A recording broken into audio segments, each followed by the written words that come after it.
Hello guys, welcome to MCC. मैं हूं आपका आरपी सर। तो कैसे हो आप सब? चलो भी। तो देखो, जैसा कि हम लोग एनटीए के काफ़ी पेपर सॉल्व कर चुके हैं। 1 से लेके 7 तक पेपर मैं सॉल्व करवा चुका हूं। आज जो है 8वां भी हो चुका है गाइस। आज मैं 8th के साथ साथ 9th पेपर का सॉल्यूशन भी आप लोगों को दूंगा। तो पेपर नंबर 9 को हम लोग डिस्कस करेंगे। क्लियर, 8th को मैं ऑलरेडी डिस्कस करवा चुका हूँ। ठीक है, कल आप लोगों के पास दोनों वीडियोस आ जाएगी गाइस, 8th की भी और 9th की भी। चलिए, तो गाइस जिन्होंने अभी तक चैनल सब्सक्राइब नहीं करा है, प्लीज़ ज़्यादा से ज़्यादा इसे सब्सक्राइब करें, ज़्यादा से ज़्यादा इसे शेयर करें, ताकि मैं अपने एफर्ट जो है ज़्यादा से ज़्यादा लगा पाऊँ और आप लोगों की ज़्यादा से ज़्यादा हेल्प कर पाऊँ। ठीक है ना, आप लोगों को ज़्यादा से ज़्यादा सिखा पाऊँ। तो बेसिकली मुझे जो मोटिवेशन है वो आप लोगों से मिलेगी गाइस। जितना ज़्यादा आप चैनल को शेयर करेंगे, जितना ज़्यादा आप इसे शेयर करेंगे अपने फ्रेंड्स के साथ, उनको बोलेंगे आगे वो अपने फ्रेंड्स के साथ शेयर करें, तो गाइस ये एक चेन बनती जाएगी और इस चेन को बनाने में आप लोग मेरी हेल्प करेंगे गाइस। मैं आप लोगों की हेल्प कर रहा हूँ, आप मेरी हेल्प करेंगे क्या? इस चैनल को, इस चेन को बनाने के लिए, शेयर करने के लिए चैनल को। क्लियर? चलिए गाइस, तो स्टार्ट करते हैं भाई। मैंने आपको बताया था क्वेश्चन देख के कभी भी डरना नहीं है। बहुत सिंपल क्वेश्चन आता है गाइस। सिर्फ थोड़ा सा अगर हम लोग माइंड के ऊपर प्रेशर ना रखें तो क्वेश्चन इजीली हमसे सॉल्व हो जाता है गाइस। अगर आप लोगों ने 2 साल बहुत अच्छी तैयारी करी है, किसी बच्चे ने कहीं से भी करी हो, ठीक है, तो हम लोग, ऐसा नहीं है कि हम लोग को तैयारी आती नहीं है, मतलब हम लोग को सिलेबस आता नहीं है, क्वेश्चन नहीं करना आता। सिर्फ जस्ट क्या होता है कि कई बार हम लोग सिचुएशन को देख के पैनिक कर जाते हैं, जिसकी वजह से आता हुआ क्वेश्चन भी हम लोग गलत कर जाते हैं। तो मैं आपको इस सीरीज के थ्रू, ये जो क्वेश्चन सॉल्विंग सीरीज चल रही है, पेपर सॉल्विंग सीरीज चल रही है, इसके अंदर मैं आपको यही समझाना चाहता हूँ गाइस, पैनिक नहीं करना हमें। कोई बात नहीं, अगर गलत होते हैं तो अभी हमारे पास प्रैक्टिस करने का टाइम है गाइस। ठीक है, अभी प्रैक्टिस करने का टाइम है प्लीज। तो इस बात को जरूर समझे कि आज आप झूठ बोलेंगे, आज आप चीजों को नहीं करेंगे, तो आप अपने आप से झूठ बोल रहे हो, आज आप अपने आप को धोखा दे रहे हो।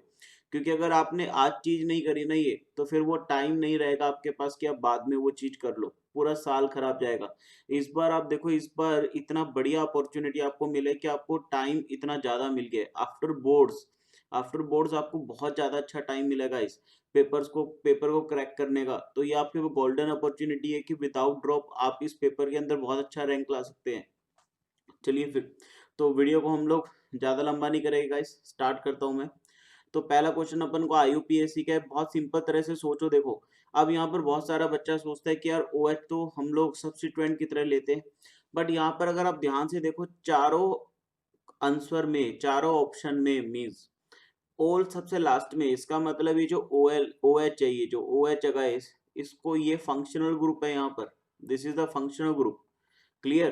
क्योंकि आईयूपीएससी का जो बेसिक थीम होता है मैं आपको बता देता हूँ, किसी को अगर नहीं पता। सबसे पहले हम लोग सेकेंडरी प्रीफिक्स लिखते हैं गाइस, फिर हम लोग प्राइमरी प्रीफिक्स लिखते हैं, फिर हम लोग वर्ड रूट लिखते हैं गाइस, फिर हम लोग प्राइमरी सफिक्स लिखते हैं, एंड आफ्टर दैट हम लोग सेकेंडरी सफिक्स लिखते हैं। तो किसी भी कंपाउंड का आईयूपीएससी नेम लिखने के लिए ये बेसिक मेथड है गाइस। इस अप्रोच को हम लोग यूज करते हैं, और जितने भी कंपाउंड्स है सारों का नाम इसी के थ्रू हम लोग लिखते हैं। ये बेसिकली एक टाइमलाइन है जिससे हम लोग किसी भी कंपाउंड का क्या लिखते हैं, नेमिंग करते हैं गाइस। क्लियर? तो अब ये फंक्शन ग्रुप है, फंक्शन ग्रुप को हमें पता है सबसे छोटा नंबर देना होता है, तो हम लोग नंबरिंग अपनी यहाँ से स्टार्ट करेंगे। 1 2 3 4 5 6। इसका मतलब 3 इथाइल। अब यहाँ पर एक से ज्यादा डिफरेंट सब्स्टिट्यूएंट है, तो अल्फाबेटिकल ऑर्डर के अकॉर्डिंग 3 इथाइल 4 मिथाइल हेक्स 5 इन 2 ओल। देखो बिल्कुल एग्जैक्ट नाम बन रहा है। 3 पे इथाइल है गाइस, 4 पे मिथाइल है, 5 पे हेक्स है, 5 पे हेक्स, 5 इन 6 ही कार्बन है, हेक्स 5 इन 2 ओल। तो पहला ही ऑप्शन अपना करेक्ट आ गया। तो गाइज अगर आप लोग बिल्कुल काम, एकदम बिल्कुल ठंडे दिमाग से सोचेंगे तो चीजें अपने आप बनती जाएगी, चीजें अपने आप बनती जाएगी। आप लोगों को ज्यादा मेहनत करने की जरूरत ही नहीं है, अगर आप लोगों ने 2 साल बहुत अच्छा पढ़ा है तो। ठीक है, अगर चीजें ही नहीं करी होगी तो फिर कहाँ से आएगा? क्लियर? चलिए भी। अब इसने बोला for a given 1 mole of ideal gas kept at इतना atm in a container of capacity इतना लीटर, the Avogadro proportionality constant for the hypothesis is। Okay, इसने फिगर दे दिया है यहाँ पर, एन बाई वी का ग्राफ दे रखा है इसने मोल बाय वॉल्यूम का। तो आपको पता ही है एवोगैड्रो हाइपोथेसिस के according volume is directly proportional to mole. और अगर ये गैसियस इक्वेशन है तो अगर गाइस मैं आइडियल गैस इक्वेशन लगाऊं, अगर आइडियल गैस इक्वेशन के थ्रू देखें तो क्या PV is equal to NRT होता है? क्या यहाँ से V is equal to NRT by P लिख दूंगा? अब इसने बोला यहाँ पर एक तरह से इसने प्रेशर जो दे रखा है वो इसने बोल दिया है कि इतने प्रेशर पर कैप्ट है, इतने प्रेशर पर रखा गया है। मतलब ये प्रेशर भी एक तरह से क्या है, कांस्टेंट ही हो गया गाइस। इसका मतलब ये पूरी क्वांटिटी यहाँ पर क्या ले सकते हैं हम लोग, कांस्टेंट मान सकते हैं। और इसी कांस्टेंट की वैल्यू निकालने के लिए बोलिए आपको, ठीक है। तो आर टी बाय पी को मैं लिख सकता हूँ गाइस वी बाय एन के इक्वल। तो वॉल्यूम कितना है यहाँ पर 2.46 और मोल कितने हैं 1 मोल है। इसका मतलब इस कांस्टेंट का वैल्यू, इसने इस कांस्टेंट का वैल्यू पूछा था गाइस। क्वेश्चन देखना बड़ा अच्छा बना रखा है, बहुत बच्चा यहाँ पे कंफ्यूज होगा भाई इस क्वेश्चन के अंदर, क्योंकि कभी इतना सिंपल क्वेश्चन आया नहीं कि उसने कांस्टेंट का वैल्यू पूछ लिया। उसने लैंग्वेज बहुत अच्छी दे रखी है यहाँ पर, ठीक है, कंफ्यूजिंग लैंग्वेज है। तो आप लोग कंफ्यूज ना होना गाइस, ऐसा नहीं है कि जेई का पेपर है तो यार इतना सिंपल क्वेश्चन थोड़ी आएगा, ऐसा कुछ नहीं है भाई। सिंपल बेसिक कॉन्सेप्ट आपको लगाने हैं, क्लियर। क्योंकि मैंने आपको पहले भी बताया था जेई का एग्जाम ऐसा नहीं है कि हुआ है बहुत बड़ा, ठीक है, बहुत ज्यादा मुश्किल रॉकेट साइंस एस्ट्रोनॉट बनने के लिए थोड़ी है यार, ठीक है। यहाँ पर एग्जामिनर क्या कर रहा है, आप लोगों के बेसिक्स को चेक कर रहा है, आप लोग कितना बेसिक आप लोगों का नॉलेज है, ठीक है, उसको चेक कर रहे हैं। कि बहुत सारे बच्चे रट्टा मार के आते हैं, तो ये जस्ट एग्जाम्स लिए जाते हैं आप लोगों में से छांटने के लिए बच्चों को, ठीक है, फिल्टर्स करने के लिए कि किस बच्चे ने ढंग से चीजों को पढ़ा है ताकि वो आगे कुछ बन पाए, एक अच्छा एक कामयाब आदमी बन पाए, क्लियर।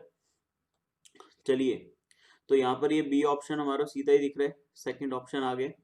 देन इसने थर्ड पूछा, इन थर्ड क्वेश्चन अपने पास, इन अ कॉपर वोल्टामीटर, ठीक है, mass deposited in 30 second is m gram if the time current graph is shown in the figure. तो देखना भाई, क्या हम लोगों ने फैराडे, देखना इलेक्ट्रोकेमिस्ट्री का बहुत अच्छा क्वेश्चन है। देखो मेरे को अब आप लोग सोच रहे हैं कि यार ऐसे कैसे पता चलता है अपने को कि यार कौन से चैप्टर का क्वेश्चन है। गाइस ये आपकी 2 साल की मेहनत है, ठीक है ना। आपने 2 साल के अंदर कैसे पढ़ी ये चीजों को, कैसे पढ़ा है आप लोगों ने, ठीक है।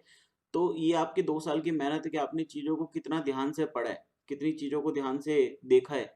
तो यहाँ पर मैंने कैसे पहचाना ये इलेक्ट्रोकेमिस्ट्री का है गाइस, क्योंकि यहाँ पर देखो इसने वोल्टामीटर दे रखा है। अब ऑब्वियस सी बात है, केमिस्ट्री का हम लोग पेपर कर रहे हैं, तो हमारे केमिस्ट्री के अंदर वोल्टामीटर कहाँ से आएगा, वो तो फिजिक्स का टर्म है।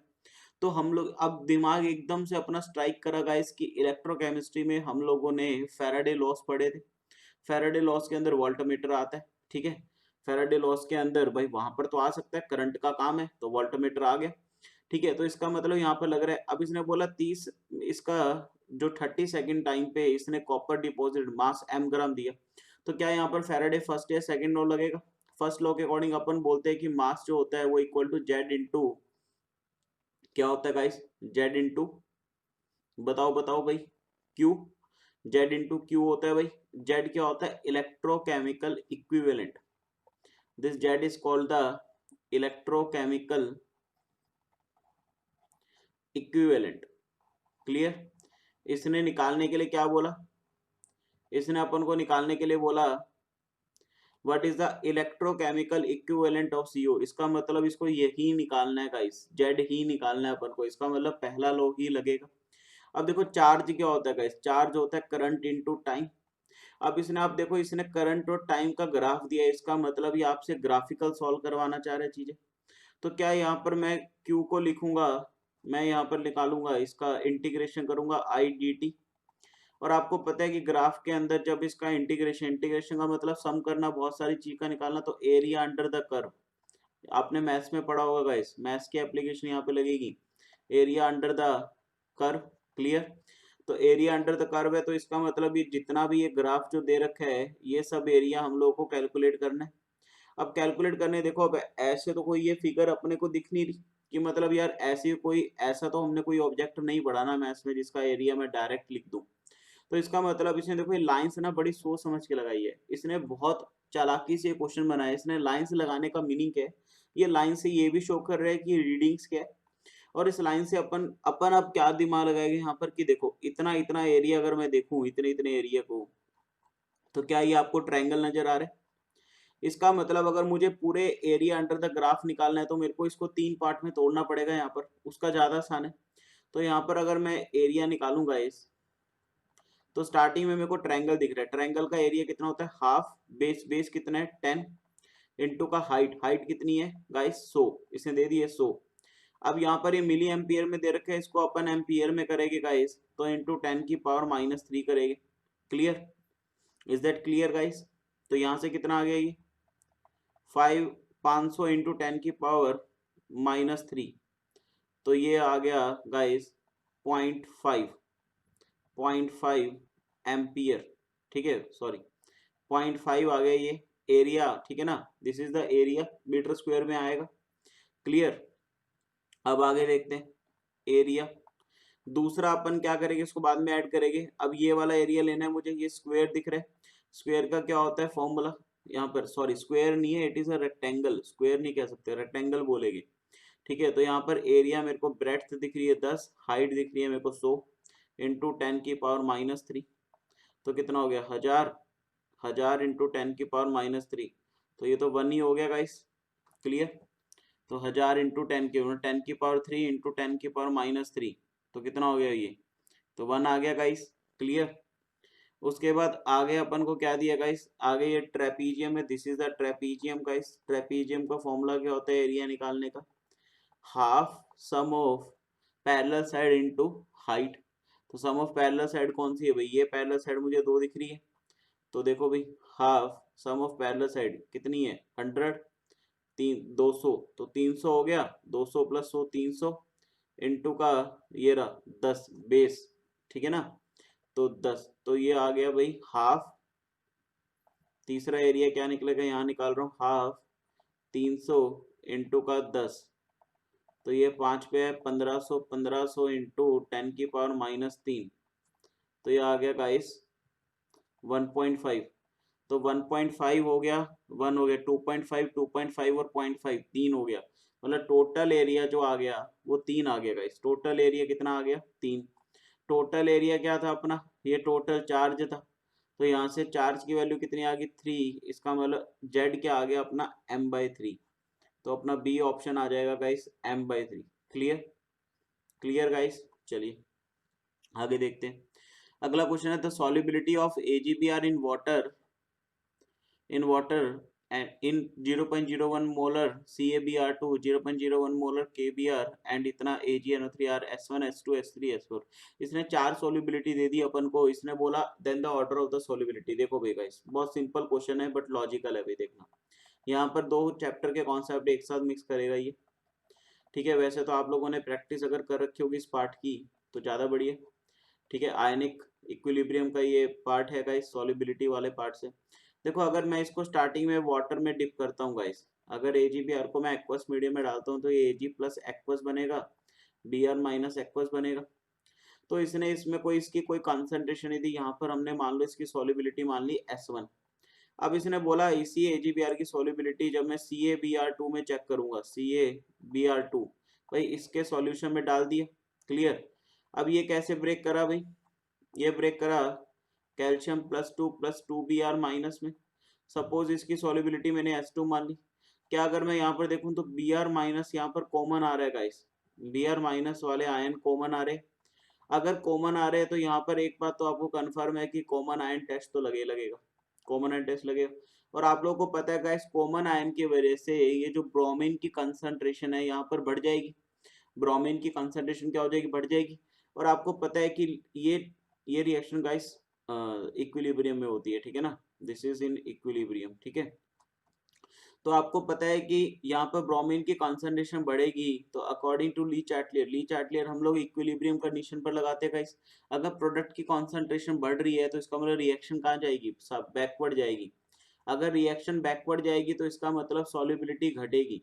इसका मतलब क्या हुआ कि जब हमने AgBr को CaBr2 में डाला तो S2 जो है वो S1 से छोटा होना चाहिए, मतलब S2 जो है वो S1 से छोटा होना चाहिए, इतनी बात तो क्लियर है। अब अगला इसने बोला 0.01 मोलर KBr, 0.01 मोलर के बी आर। अब यहाँ पे भी बी आर क्या है, कॉमन है, ठीक है, बी आर, फिर यहाँ पर कॉमन आयन इफेक्ट लगेगा जिसका S3 आ गया। अब देखो यहाँ पर पंगा क्या पड़ा, हमने ये तो बता दिया कि S2 S1 से कम है, बट अगर मैं S2 और S3 को कंपेयर करूं तो इसमें किसका ज्यादा होगा, मतलब इसमें कौन ज्यादा हो, किसकी सॉल्युबिलिटी ज्यादा होगी। तो ऑब्वियस ही बात है जिसकी कॉन्सेंट्रेशन ज्यादा गाइस उसकी सॉल्युबिलिटी ज्यादा। अगर सॉल्युबिलिटी जितनी ज्यादा होगी रिएक्शन उतनी ज्यादा बैकवर्ड जाएगी, मतलब उतना ज्यादा सॉल्युबिलिटी कम होगा, जितना ज्यादा सॉरी जितना ज्यादा कॉन्सेंट्रेशन उतना ज्यादा सॉल्युबिलिटी कम। सोचो ना, जितना ज्यादा कॉन्सेंट्रेशन में बढ़ाऊंगा प्रोडक्ट में, क्या उतनी तेजी से रिएक्शन बैकवर्ड जाएगी, जितनी तेजी से रिएक्शन बैकवर्ड जाएगी गाइस उतनी ज्यादा सॉल्युबिलिटी घटेगी। इसका मतलब S2 जो है वो S3 से भी छोटा हो गया, S2 जो है वो S3 से भी क्या हो गया, छोटा हो गया। अच्छा लास्ट में क्या दे रखा है गाइस, AgNO3। AgNO3 में अगर मैं देखूं तो Ag प्लस आयन कॉमन है, तो ऑब्वियस ही बात है S4 जो होगा वो S1 से छोटा होगा, ठीक है, S4 जो होगा वो S1 से छोटा होगा। इसका मतलब इतनी बात तो कन्फर्म है कि S1 सबसे बड़ा होगा। तो इसका मतलब दो ऑप्शन तो हमारे वैसे ही देख के देखो कैंसिल हो गए। अब बचा पहले और दूसरे में से कौन सा आंसर आएगा। देखो S1 सबसे बड़ा है, अब सेकंड पे सवाल आता है कि सबसे बड़ा सेकंड पे कौन होगा, सबसे ज्यादा सेकंड पे। तो सोचो जिसकी कॉन्सेंट्रेशन गाइस सबसे ज्यादा क्या होगी, सबसे ज्यादा होगी, वो सबसे कम होगा, वो सबसे कम होगा ना। और जिसकी सबसे कम होगी कॉन्सेंट्रेशन उसकी सॉल्युबिलिटी ज्यादा होगी, ठीक है ना, जिसकी कॉन्सेंट्रेशन कम होगी उसकी सॉल्युबिलिटी क्या होगी भाई, ज्यादा। क्लियर। तो अगर मैं यहाँ पर देखूं तो 0.01 मोलर AgNO3 है, मेरे को यहाँ पर कॉन्सेंट्रेशन के मामले में देखूं तो आई थिंक 0.01 जो है वो ज्यादा छोटी वैल्यूज है गाइस, 0.01। बट यहाँ पर अगर मैं देखूं 0.01 मोलर, बट Br के मामले में यहाँ पर 2 मोल बन रहे हैं, इसका मतलब ये 0.02 होगी। तो सबसे ज्यादा कम वैल्यू किसकी आ रही है, KBr की आ रही है, और KBr के रिस्पेक्ट में जो सॉल्युबिलिटी थी गाइस वो S3 थी। इसका मतलब S1 के बाद क्या आ गया, S3 आ गया, फिर क्या आएगा S2 आएगा और लास्ट में S4 आएगा। इसका मतलब बी ऑप्शन जो है हमारा बिल्कुल सही हो गया। क्लियर। तो देखो गाइस अच्छा क्वेश्चन था, लॉजिकल था बहुत ज्यादा, ठीक है। अगर आपके क्रिस्टल क्लियर कॉन्सेप्ट है ना, अगर आपके कॉन्सेप्ट बहुत अच्छे हैं तभी आप ये क्वेश्चन अटेम्प्ट कर पाते, नहीं तो 100% गारंटी थी यहाँ पे कि आप कुछ गलती करते ही आपका क्वेश्चन गलत हो जाता, ठीक है। थोड़ी सी गलती करते ही आपको क्वेश्चन गलत होता है। अगर आपके कॉन्सेप्ट क्लियर है तो क्वेश्चन अच्छा था गाइस, मैं ये नहीं कहूंगा सिंपल था, अच्छा था। ये सिंपल भी नहीं था बट हाँ मुश्किल भी नहीं था, लॉजिकल था पूरा। कॉन्सेप्ट अगर क्लियर है तभी होगा। चलिए आगे इसने पूछा which of the following pair is expected to exhibit the same colour in solution. देखो भाई यहाँ पर मैं आपको सबसे पहले बता दूं, देखो भाई कलर केमिस्ट्री क्या होता है, आप लोगों ने पढ़ा होगा कि केमिस्ट्री के अंदर हम लोग बोलते हैं कि ये कंपाउंड कलर शो करता है, तो उसके पीछे लॉजिक क्या है। देखो कलर केमिस्ट्री हम लोग 3 फैक्टर से गाइस देखते हैं। One is the DD transition, ये सीक्वेंस के अंदर है कि सबसे पहले हम लोग डीडी ट्रांजिशन चेक करते हैं। आफ्टर दैट हम लोग देखते हैं charge transfer through through resonance, charge transfer through resonance. Clear, charge transfer through through resonance. Clear. And third अगर ये भी नहीं होता फिर हम लोग जाते हैं किस पे, पोलराइजेशन पे। क्लियर, फजान रूल पे। क्लियर है अभी। तो यहाँ पर अगर मैं चेक करूं, देखना अब डीडी ट्रांजिशन की कुछ ड्रॉबैक है क्या भाई, डीडी ट्रांजिशन उनमें नहीं होगा जिनमें D0 या D10 कॉन्फ़िगरेशन होगी, इसमें नहीं होगा। अगर D0 या D10 कॉन्फ़िगरेशन आ जाती है तो इसमें हम लोग बोलते हैं डीडी ट्रांजिशन नहीं होता। रेजोनेंस वाली कंडीशन कब फेल होगी, जब हमारे पास पाई बॉन्ड ना हो। भाई मॉलिक्यूल में कम से कम एक पाई बॉन्ड होना चाहिए रेजोनेंस करवाने के लिए। पोलराइजेशन तो आपको पता ही है, इसमें ये दोनों कंडीशन है उसमें पोलराइजेशन काम आता है। अगर मैं पहला चेक करूं, इसने बोला कि इनमें से कौन से पेयर ऐसे हैं जिनमें लगभग सेम सा कलर होगा, लगभग सेम सा कलर। अब मुझे कलर तो याद नहीं है तो मैं इस कॉन्सेप्ट के थ्रू यहाँ पर लॉजिक लगाऊंगा। देखना भाई अगर मैं बात करूं वेनेडियम ऑक्सीक्लोराइड है, ये जिंक सल्फेट है भाई, ठीक है। वेनेडियम का अगर देखूं तो वेनेडियम का कहाँ पर आता है, SCTiV 3D सीरीज का मेंबर है, तीसरा मेंबर है भाई। तो कितना हो गया 23, 23 का मतलब 4s2 3d3, राइट। तो इसके पास देखो भाई, इसके पास D में 3 इलेक्ट्रॉन है, बट जिंक की अगर बात करूं तो जिंक के पास D10 होता है, इसका मतलब ये तो कलर शो नहीं करेगा, तो ये पेयर तो गलत हो गया गाइस, क्योंकि इसने बोला दोनों का सेम कलर आना चाहिए। इसमें ये तो वैनेडियम ऑक्सीक्लोराइड तो कलर्ड आ रहे हैं, बिकॉज इसके पास अनपेड इलेक्ट्रॉन आ रहे हैं, ये तो कलर्ड है। बट ये जो ZnSO4 है इसके बाद D10 कॉन्फ़िगरेशन होने की वजह से ये कलरलेस है। इसका मतलब ये भी गलत हो गया कि यहाँ पर फिर ZnSO4 आ रहा है, ये फिर कलरलेस है। अगर यहाँ बात करें तो जिंक के नीचे क्या आता है, मरकरी। आपको याद होगा लास्ट में जिंक, मरकरी, कैडमियम, तीन एलिमेंट होते हैं जिनको ट्रांजिशन एलिमेंट्स नहीं बोला जाता, बिकॉज इनकी डी सबशेल में पूरे इलेक्ट्रॉन होते हैं। इसका मतलब ये भी कलरलेस है, इसका मतलब लास्ट वाला ऑप्शन बच गया। देखो डी अपने आप आंसर आ गया। अब यहाँ पर इसने बोला कि सेम कलर कैसे। अब देखो सेम कलर का फंडा हम लोग कैसे लगाते हैं कभी भी, कि हम लोग ऐसा बोलते हैं कि अगर दोनों के पास एक एक अनपेयर इलेक्ट्रॉन आ जाए, दोनों मेटल के पास number of unpair electron same हो, एक एक की बात नहीं, दो दो भी आ जाए, दोनों के पास अगर number of electron unpair electron same है, तो हम लोग ऐसा बोल देते हैं कई बार कि उनका कलर मे भी सेम आ सकता है। देखो मे भी यहाँ पर मैं लगा रहा हूँ क्योंकि देखो it is a practical thing, हम लोग थ्योरेटिकली किसी चीज का कलर नहीं बता सकते, ठीक है ना, कि कलर कैसे, जब तक अपन को दिया ना हो। अब कई बच्चे बोलेंगे सर हमने तो पढ़ा है कोऑर्डिनेशन में कलर कॉन्सेप्ट में कि हमारे पास एक बार कोड होता है, एक मतलब ऐसा पाई चार्ट टाइप होता है, इसमें हम लोगों ने कलर दिए होते हैं। बट गाइस वो कलर भी तो तुम तभी डिटेक्ट कर सकते हो ना जब तुम्हें ये पता होगा कि किस कलर की लाइट तुम्हें डाली, किस कलर की लाइट एब्जॉर्ब करी, तो उसी उसी के कॉरेस्पॉन्डेंस से तुम दूसरा कलर बताओगे ना, वैसे कैसे बता दोगे। तो यहाँ पर आंसर तो अपने आप ही दिख गया, डी है। तो यहाँ पर एक मैं रीजन बता रहा हूँ आपको कि कुछ ऐसा मान के चलते हैं तो मे और मे नोट बी वाला काम है। अच्छा क्वेश्चन था गाइस, काफी अच्छा कॉन्सेप्ट लगा इसमें, क्लियर। चलिए, then the next question is among the following molecule with the highest dipole moment is. आपको पता ही है गाइस, एनसीईआरटी का क्वेश्चन है, सबसे ज्यादा हाईएस्ट डाइपोल मोमेंट इसी की होती है, CH3Cl की। तो ये तो अपना नॉन पोलर ही हो जाता है, ठीक है ना, ये अपना नॉन पोलर ही हो जाता है, तो सबसे ज्यादा इसी की होती है, तो भाई ये आंसर आ गया। देखते टिक गए यहाँ तो गाइस एक बात आप नोटिस कर रहे हो आप यहाँ पर कि एनसीईआरटी अगर आपको अच्छी तरह आती है ना तो आपके बहुत सारे क्वेश्चन तो अपने आप ही हो जाएंगे, ठीक है। जैसे अगला कौन सा है, determine the number of stereo isomers in the given compound. तो सबसे पहले तो अपन यहाँ पर स्टीरियो आइसोमर चेक कर लेते कितने, ठीक है। एक तो मुझे स्टीरियो आइसोमर ये वाला दिख रहा है, एक मुझे ये वाला दिख रहा है, दो स्टीरियो आइसोमर मुझे दिख रहे हैं। स्टीरियो आइसोमर मतलब एक ऐसा एटम जिसके चारों तरफ डिफरेंट वैलेंसीज लगी हो। तो दो है तो यहाँ पर सीधा फॉर्मूला होता है अपने पास, इवन नंबर में है तो 2n = 4। तो इसका मतलब चार यहाँ पर क्या बनेंगे भाई, स्टीरियो आइसोमर्स इसके बनेंगे। Is that clear. चलिए अगला क्वेश्चन क्या है, विच of the following process involve smelting. अब देखो भाई, अब बहुत सारे बच्चे ना क्वेश्चन को देख के डर जाते हैं, यार हमें तो याद ही नहीं, हमें क्या पता। भाई यार तुम लोग बेसिक लगाओ ना। अब स्मेल्टिंग का मतलब क्या होता है, स्मेल्टिंग का मतलब, स्मेल्टिंग एक रिडक्शन प्रोसेस है guys. Smelting is a reduction process. भाई रिडक्शन प्रोसेस तो दुनिया जानती है, रिडक्शन तुम बोलोगे तो बच्चा भी बता देगा रिडक्शन हो रहा है। बट स्मेल्टिंग क्या गाइस, स्मेल्टिंग एक रिडक्शन प्रोसेस है, और ये रिडक्शन बड़ी खास है। ये रिडक्शन हमेशा कार्बन के थ्रू, जो रिडक्शन कार्बन के थ्रू होता है गाइस, उस प्रोसेस को हम लोग स्मेल्टिंग बोलते हैं। तो यहाँ पर अगर तुम देखो तो कार्बन के थ्रू रिडक्शन सिर्फ एक ही ऑप्शन में दिया हुआ है, इसका मतलब आपका वैसे ही निकल गया बी ऑप्शन।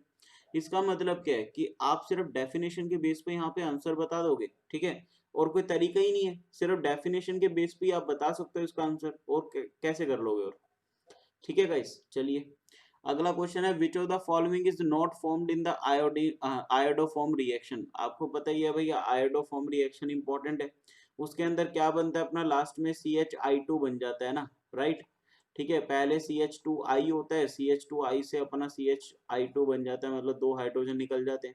इसका मतलब क्या होगा भाई, अल्फा कार्बन पे स्टार्टिंग में अटैक होता है, इसका मतलब दोनों तरफ तो लग नहीं सकते, तो यही वाला होगा भाई। ये वाला भी बन सकता है, ये वाला तो हमने बनाया CH2I, CHI2 भी बनेगा, ये भी बनेगा, ये भी बन सकता है CH3CO CI3 भी, तीनों हाइड्रोजन निकल जाएंगे, तीन आयोडीन चिपक जाएगी।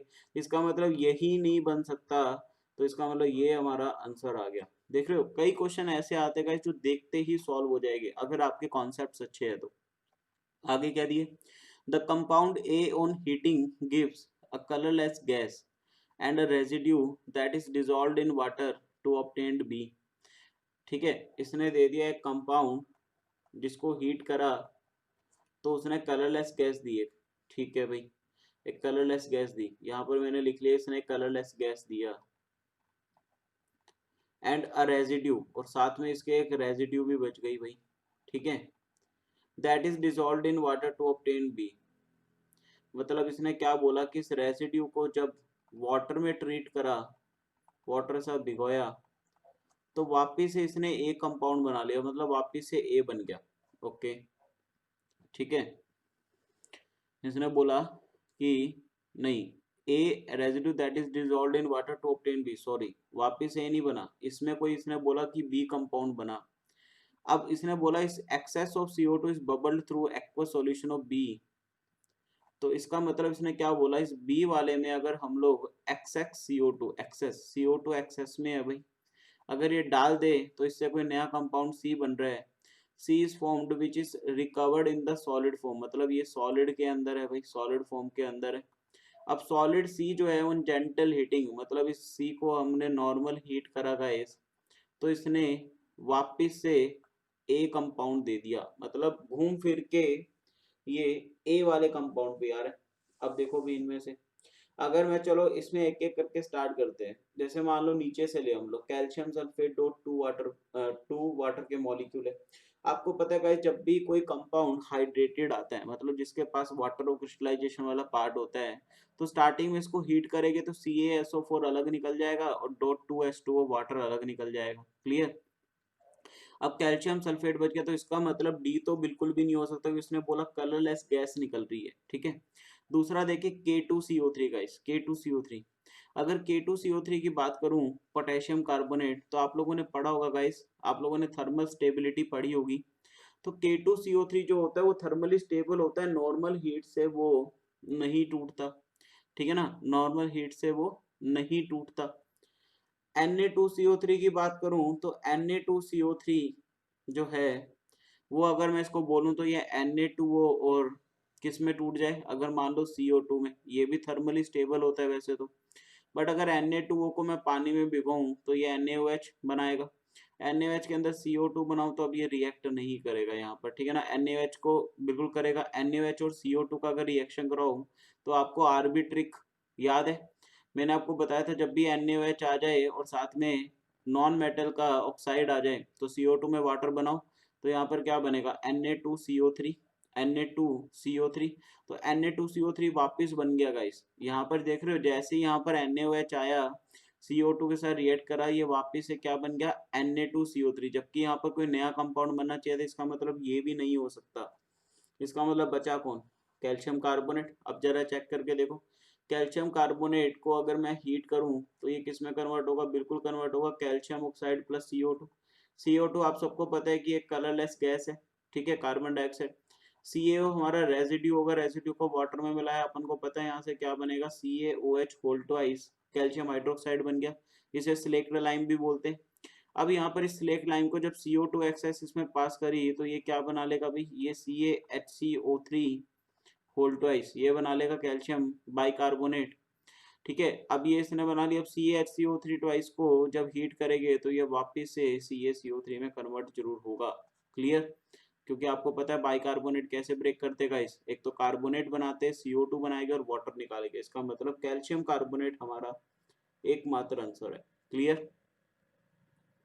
चलिए आगे इसने दिया TlI3, इसने ओके थैलियम आयोडाइड इसने दे दिया है TlI3, इसने बोला ये आयनिक कंपाउंड है, अगर आयनिक कंपाउंड है तो यहाँ पर in aqua solution it provides, देखो बहुत सिंपल सा क्वेश्चन है, बट इतना सिंपल भी नहीं जितना आप लोग मान रहे हैं। अब देखो यहाँ पर बच्चे जल्दबाजी करते हैं, वो कहेंगे आयनिक कंपाउंड है यार, आयनिक कंपाउंड में क्या दिक्कत है, इसको तो हम लोग बड़े मजे से कर लेंगे, वो यहाँ पर क्या करेंगे Tl+3 लगाएंगे प्लस 3I माइनस करेंगे।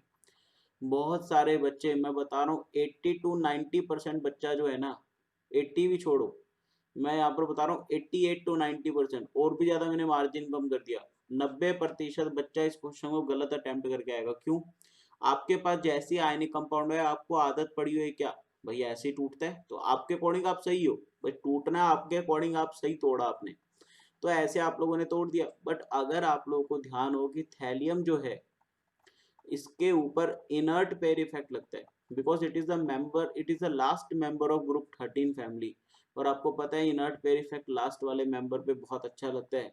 तो आप लोगों को पता होगा कि थैलियम +1 में ज्यादा स्टेबल होता है गाइस, +3 में कंपाउंड बनाता ही नहीं है स्टेबल, ठीक है।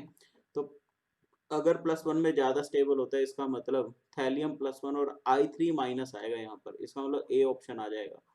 बहुत सारे बच्चे ऐसे ब्रेक करके आते हैं और वो क्या लगा के आते हैं आंसर, आपको देखिए क्लियर, इज दैट क्लियर। तो यहाँ पर ये ऑप्शन वो लोग लगा के आते हैं और गलत करके आते हैं आंसर, क्लियर। चलिए भाई, तो यहाँ पर ये हम लोग को ध्यान रखना था, बहुत अच्छी चीज अपन को पता चली। अगला क्वेश्चन है गाइस Cl यहाँ पर भाई देखो डाइक्लोरो बेंजीन दे रखा है, HNO2 साथ इसको हीट करा तो ऑब्वियस ये बात है ये क्या करेगा, ये NO2 चिपका देगा। और यहाँ पर क्या आ गया CH3ONA, तो यहाँ पर CH3ONA, Na मेटल है भाई, मेटल इसको इलेक्ट्रॉन चिपकाएगा, इसके ऊपर नेगेटिव चार्ज है, ये Cl को हटाएगा, ये Cl को गाइस हटाएगा। क्यों रिप्लेस करेगा Cl को, क्योंकि Cl एक अच्छा लिविंग ग्रुप है गाइस। तो रिप्लेस किसको कर देगा, ये Cl को रिप्लेस कर देगा और वहां पे जाके खुद लग जाएगा। तो देखो Cl को अगर रिप्लेस करता है तो खुद जाके लगता है, इसका मतलब OCH3 जो है वो ऊपर आना चाहिए, OCH3 जो है ऊपर आना चाहिए, इसका मतलब डी ऑप्शन में ऐसा अपन को दिख रहा है ऊपर, तो डी ऑप्शन आ जाएगा अपने पास गाइस इसका सीधा आंसर। मतलब मैकेनिज्म करने की जरूरत ही नहीं पड़ी, थोड़ा सा आप दिमाग लगा लो तो डायरेक्ट कर सकते हो, क्लियर। चलिए, इसने बोला what is the correct increasing order of bond length of bond indicated as 1 2 3 and 4 in the following compound. Okay, bond length का ऑर्डर बताना है गाइस। देखो फर्स्ट वाले में पाई डबल बॉन्ड दे रखे हैं, सेकंड वाला, थर्ड वाला, फोर्थ वाला देखोगे तो फोर्थ वाला तो सबसे छोटा होगा गाइस, ट्रिपल बॉन्ड आप सबको दिख रहे हैं तो फोर्थ वाला तो सबसे छोटा। इसका मतलब अगर डिक्रीजिंग, अगर मेरे को ऐसे लिखना तो पहले दूसरे तो गलत हो गए गाइस, क्योंकि सबसे छोटा फोर्थ आएगा गाइस, तो इसका मतलब CD में से एक आंसर आएगा, इतना तो गारंटी है। अच्छा, थर्ड जो होगा वो सबसे बड़ा होगा गाइस, थर्ड जो है सबसे बड़ा होगा, क्योंकि थर्ड के सिग्मा बॉन्ड है, तो इसका मतलब आपने पहले ही आइसोलेट कर लिया, आंसर कितना आ गया अपना, डी। अब यहाँ पर देखो क्योंकि हम लोग पेपर डिस्कस कर रहे हैं तो यहाँ पर बच्चों को प्रॉब्लम क्या आएगी कि यार यहाँ पे ये सेकंड वाला और ये थर्ड वाला, इसमें क्या बुरा है भाई, इसमें कौन ज्यादा आएगा।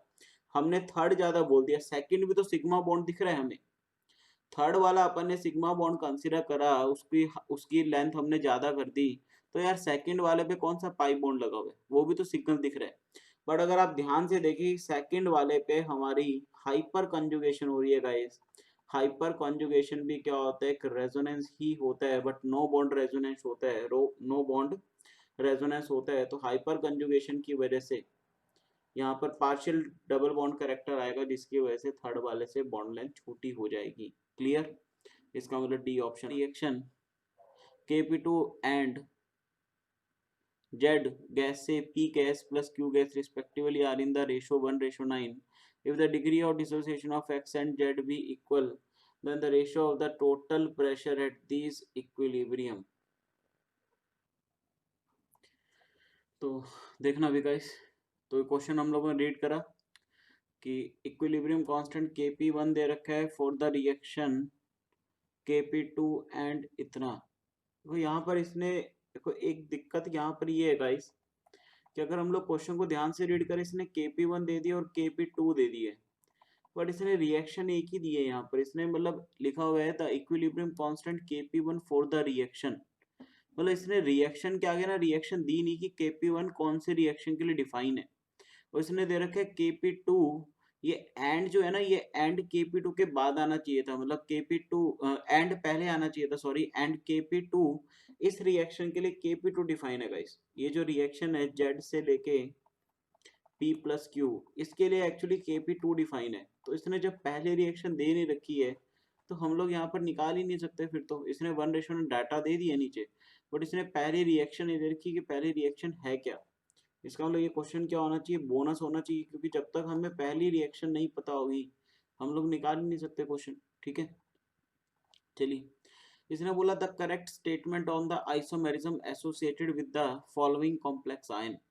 तो अगर हम यहाँ पे बात करें कि कौन से इनमें से करेक्ट स्टेटमेंट है, तो पहला देखे NiH2O5NH3, इसके अंदर देखे तो ये Ma5B बन रहा है, तो अपने को पता है Ma5B में कोई ज्योमेट्रिकल आइसोमेरिज्म नहीं होता, नो Gi, और कोई ऑप्टिकल आइसोमर भी नहीं होता, नो ओ आई।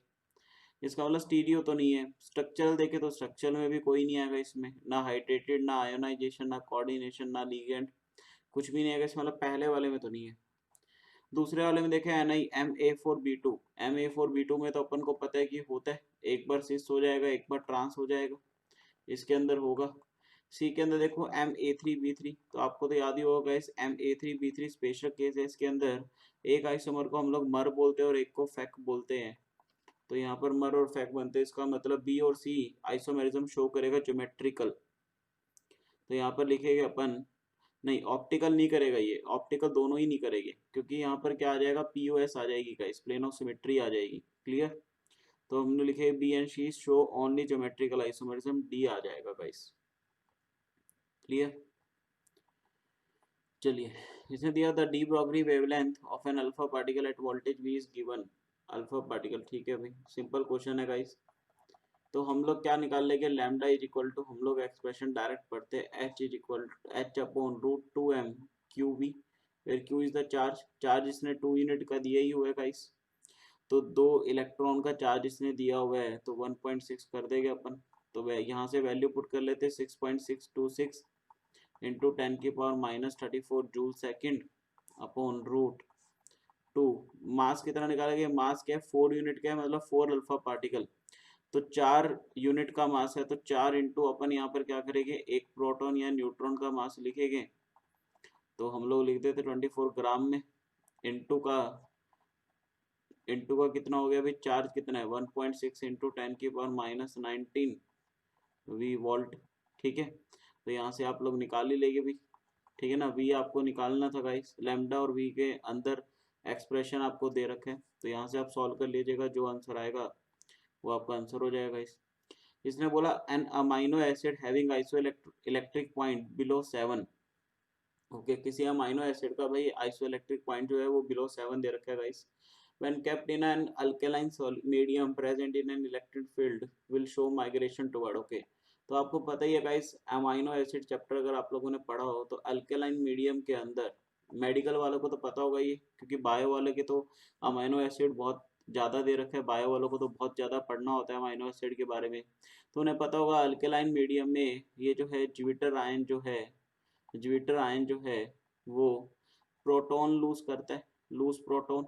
अब प्रोटॉन कैसे चार्ज का होता है गाइस, पॉजिटिव चार्ज का होता है, तो ऑब्वियस ही बात है पॉजिटिव वाला किसकी तरफ जाना चाहेगा, नेगेटिव वाले की तरफ। तो नेगेटिव यहाँ पर कौन है गाइस, ठीक है, नेगेटिव प्रोटॉन है ना, प्रोटॉन निकाला, ठीक है।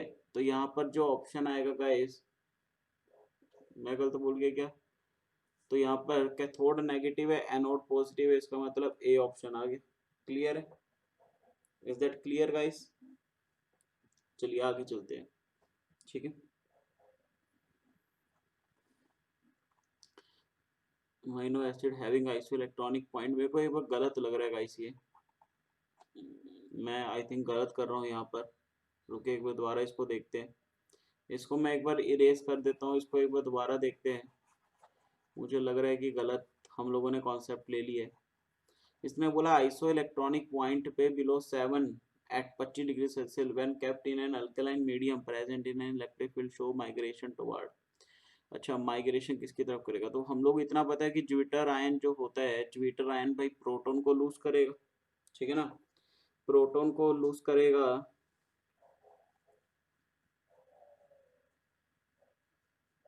ठीक है, प्रोटॉन को लूज करेगा।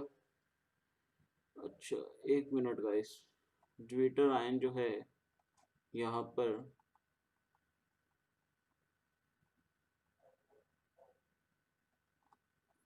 ज्विटर आयन जो है वो प्रोटॉन को लूज करेगा,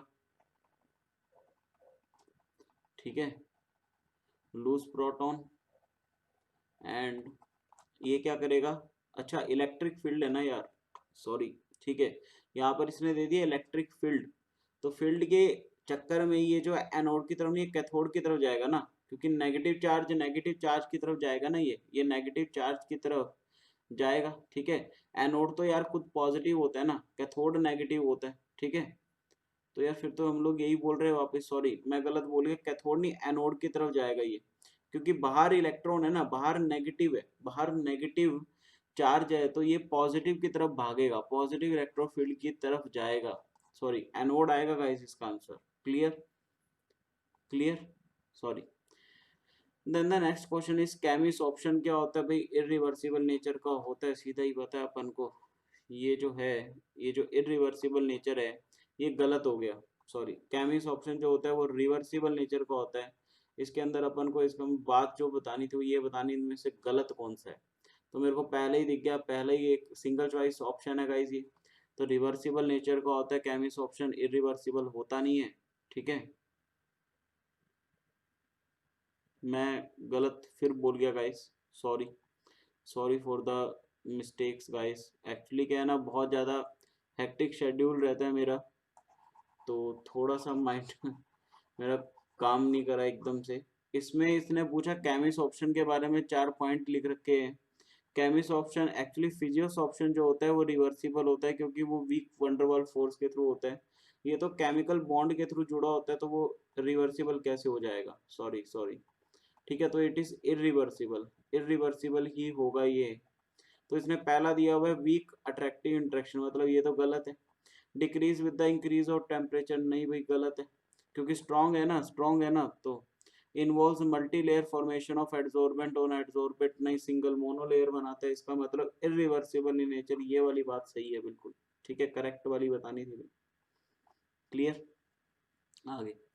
A 5.25% solution of a substance is isotonic with a 1.5% solution of urea in the same solvent. The density of both the solutions are assumed to be equal to 1 gram per centimeter cube. Molar mass of the substance will be. चलिए guys, इसने दे रखा है भाई इतना percent जो है, ये percent मास में आप लोग ले सकते हैं कि 5.25% इसने मतलब ग्राम दिया हुआ है 100 ग्राम में से, ठीक है। परसेंट का मतलब 100 लेते हैं। तो आइसोटोनिक, देखो आइसोटोनिक का मतलब क्या होता है भाई, ऑस्मोटिक जो प्रेशर होगा गाइस, ठीक है ना, ऑस्मोटिक प्रेशर जो होता है इक्वल होता है। ऑस्मोटिक प्रेशर क्या होता है भाई, इक्वल होता है। तो इसका मतलब अपन को बस क्या करना है, पाई 1 इक्वल टू पाई 2 करना है। पाई क्या होता है guys, C1RT equal to C2RT। इस फॉर्मूले को आप अप्लाई करें और आंसर निकाल ले। जो भी आंसर आएगा आप यहाँ पे पुट कर लीजिएगा। क्लियर, अगर नहीं हो, अगर आपसे नहीं होता गाइस तो मुझे प्लीज़ कमेंट करके जरूर बोलिएगा, मैं आपको सॉल्व करके भेज दूंगा, या आप मुझे मेरे व्हाट्सएप नंबर पे भी भेज सकते हैं कि सर ये सॉल्व नहीं हुआ, आप एक बार सॉल्व कर दो, तो मैं इसका सॉल्यूशन करके भी भेज दूंगा। बिकॉज यहाँ पर कैलकुलेशन करके गाइस ज़्यादा फायदा नहीं है, मैंने आपको फॉर्मूला बता दिया, बस फॉर्मूला बताने के बाद तो क्या आपको वैल्यूज पुट करनी और सिंपल आंसर निकालना। अगला क्वेश्चन है guys, how many of the following statement is are correct, the order of splitting energy is, ठीक है। पहला दिया हुआ है भाई स्प्लिटिंग एनर्जी का ऑर्डर। अब देखो यहाँ पर अगर आप ध्यान से देखो पहले वाले ऑप्शन में, क्या लिगेंड सब में सेम है? अगर लिगेंड सब में सेम है और सेंटर मैटर डिफरेंट है, तो हम लोग बोलते हैं down the group, down the group देखा जाए, क्योंकि ये सारे डाउन द ग्रुप है गाइस। निकल जो है वो 3D का है, ये 4D का, वो 5D का। तो डाउन द ग्रुप जो होता है हम लोग बोलते हैं कि क्रिस्टल फील्ड स्प्लिटिंग एनर्जी बढ़ती है गाइस, ठीक है। तो ऑब्वियस ही बात है PtCl4 - में बढ़ेगी, ये वाला पॉइंट बिल्कुल सही है। दूसरे ने बोला NiCO4 is diamagnetic whereas NiH2O6 is paramagnetic, बिल्कुल सही है। एनसीईआरटी का क्वेश्चन है यार डायरेक्ट, आपको पता ही है, VBT के अकॉर्डिंग आप लोग निकाल ही लेंगे, ठीक है। डाया का मतलब जब कोई भी अनपेड इलेक्ट्रॉन हो, पैरा का मतलब अनपेड इलेक्ट्रॉन हो। NiCN4 2- इज DsP2 हाइब्रिडाइज्ड, बिल्कुल सही है भाई, होता ही DsP2। अरे एनसीईआरटी के क्वेश्चन दे रखा है ये तो। The magnetic moment of K3, भाई यहाँ पर देखो, यहाँ पर -3 का चार्ज आया, यहाँ पर +3 आ गया, इसके पास के +3 का मतलब कितना है 4s2, 3d6 तो नॉर्मल स्टेट में होता है, 3 निकाल दो मतलब 3d5 आ गया। 5 अनपेयर आगे, 5 अनपेयर का मतलब है √n into n+2। Magnetic moment क्या होता है, 5×7 = 35, 35, तो √35 तो लगभग कितना आएगा भैया, √3 bm। ओके, K3FeCN6, इसको मैं इधर लिख दूं 3 तो ये +3 आएगा भाई, +3 आएगा तो Cn है, सॉरी Cn है ना, यहाँ पर पेयरिंग भी होगी गाइस, यहाँ पर पेयरिंग भी होगी, सॉरी Cn दे रखा है आपको, पेयरिंग भी होगी, साइनेट स्ट्रॉन्ग फील्ड लिगेंड है। तो 5 तो ये हो गए भाई,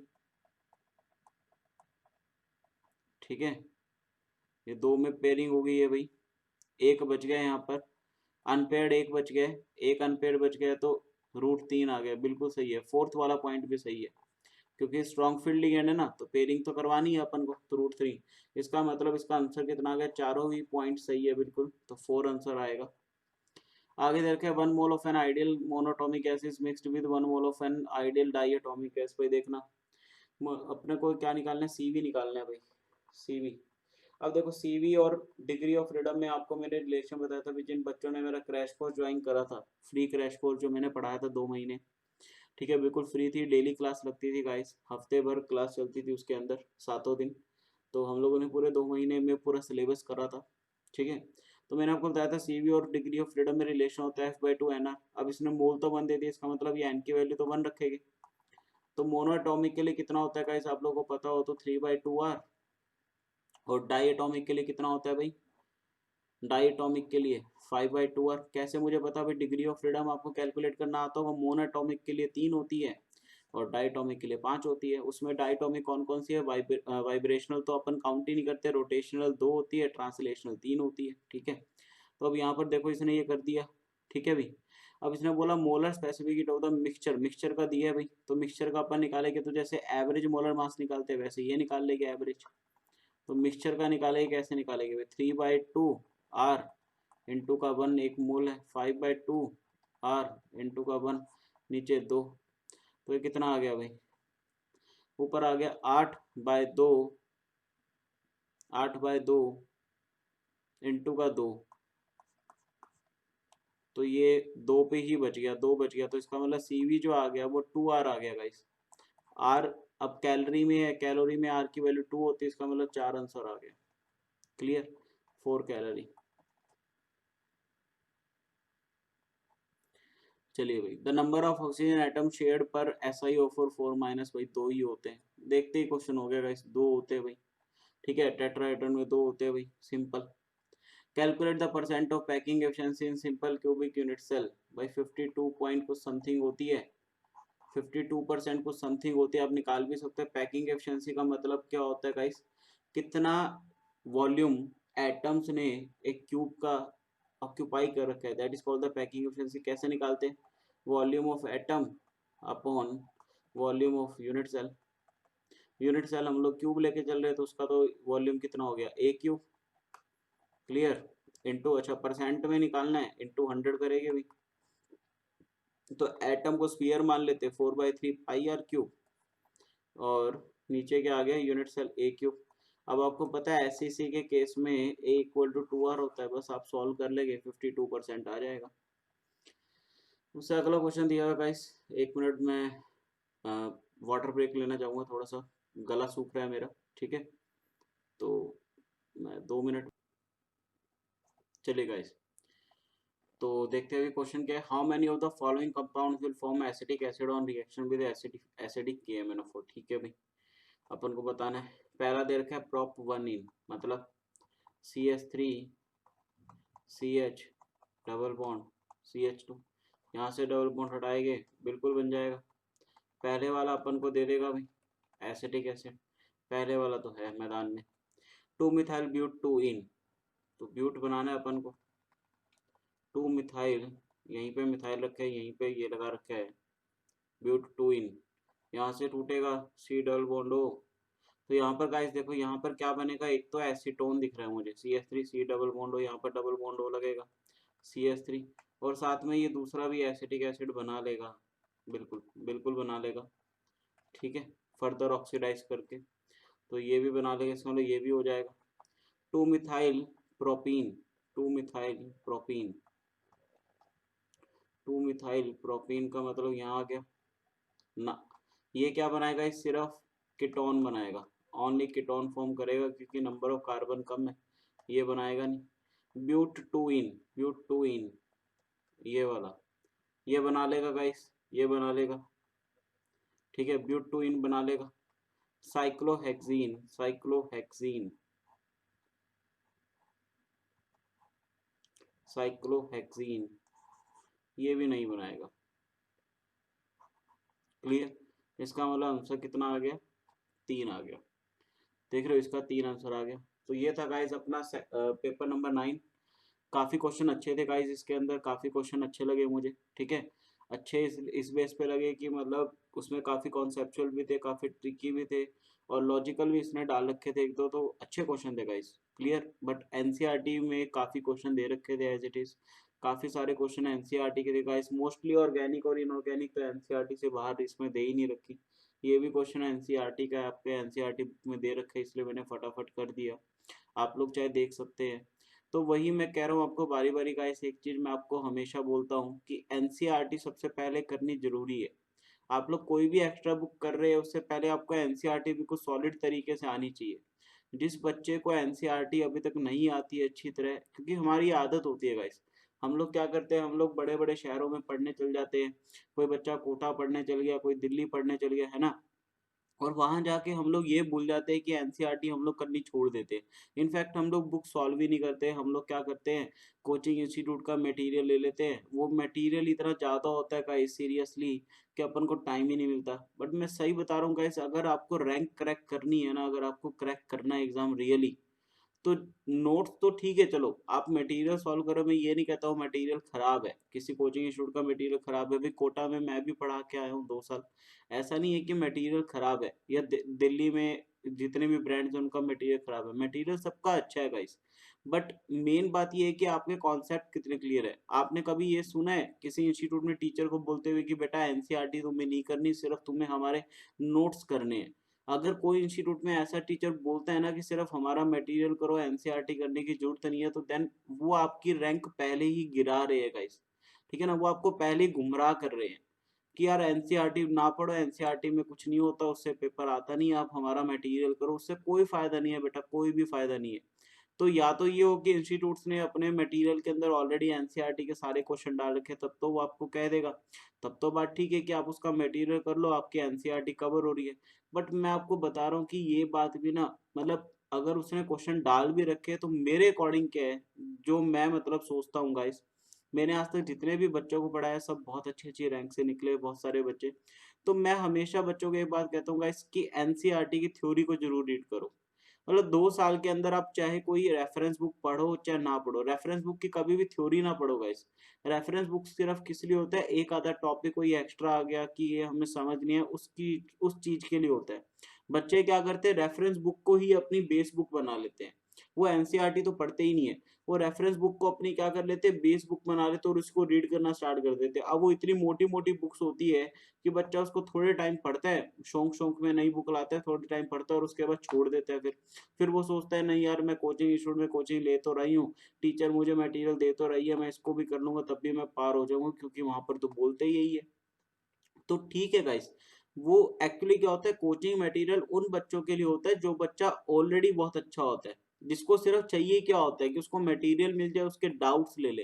तो मतलब हम लोग कहते हैं जो एवरेज बच्चा होता है ना, स्टार्टिंग से ही जो एवरेज बच्चा होता है उसको टॉपर बनाने में दिक्कत आती है सबसे बड़ी। जो पहले से टॉपर ड्रॉप जो पहले से बढ़िया बच्चा है, जो पहले से अबव एवरेज है गाइस, वो तो टॉपर अपने अभी बन गया ना। उसको टॉपर बनने के लिए क्या चाहिए, उसको इतना ज्यादा मतलब पढ़ाने, उसके डाउट्स ले लो, उसको मटेरियल दे दो गाइस, वो पहले से ऑलरेडी बहुत अच्छा बच्चा है पढ़ने के अंदर, तो उसको अगर इतना फैसिलिटी दे दोगे वो तब भी रैंक निकाल जाएगा। बट सबसे बड़ी बात होती है कि जब हम लोग 10th के बाद आते हैं तो हम लोगों को पता ही नहीं होता कि यार आगे होने क्या वाला है, 2 साल के अंदर क्या होने वाला है, ठीक है।